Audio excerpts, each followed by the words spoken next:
നിങ്ങൾ ഒട്ടും ചായ കുടിക്കാത്ത ഒരാളാണോ? ചായ ഒരു ആവേശമാക്കിയ ഒരാളാണോ? എന്നാൽ ഈ വീഡിയോ നിങ്ങൾക്ക് വേണ്ടിയുള്ളതാണ്. Why have a tea? It lessen chance of developing diabetes.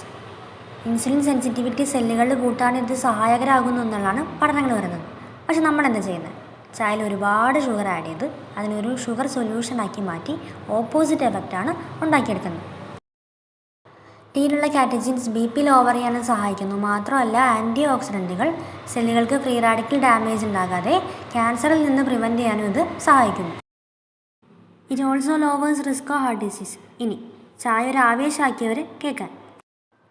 ചായ അയൺ അബ്സോർപ്ഷനെ കുറയ്ക്കുന്നു. ചായയിലുള്ള ടാനിൻസുമായിട്ട് ഫുഡിലുള്ള അയൺ കമ്പൈൻ ചെയ്ത് കഴിഞ്ഞാൽ പിന്നീട് നമ്മുടെ ബോഡിയിലേക്ക് ഇത് അബ്സോർബ് ചെയ്തെടുക്കാൻ പറ്റില്ല. Anaemia, hair loss, pregnant womens, ഇത്തരത്തിൽ അയൺ ഡെഫിഷ്യൻസി ഉള്ളവർ മാക്സിമം ഭക്ഷണത്തിൻ്റെ കൂടെ ചായ കുടിക്കാതിരിക്കുക. ബിറ്റ്വീൻ മീൽസ് ചായ ഒരു ശീലമാക്കുന്നതാണ് എപ്പോഴും നല്ലത്. എക്സസീവ് ടീ കൺസംഷൻ നമ്മുടെ സ്ലീപ്പ് പാറ്റേണിനെ ബാധിക്കും. മെലറ്റോണിൻ എന്ന ഹോർമോണാണ് നമുക്ക് സ്ലീപ്പ് ഇൻഡ്യൂസ് ചെയ്യിക്കുന്നത്.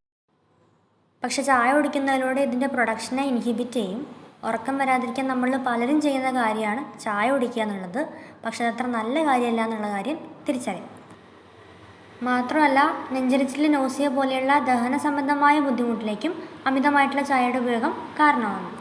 ഒരു 3-4 കപ്പ് ചായയൊക്കെ മാക്സിമം ഒരു ദിവസം ഓക്കെ, അതിൽ കൂടരുത്. Sip, relax and enjoy your tea time. Thank U.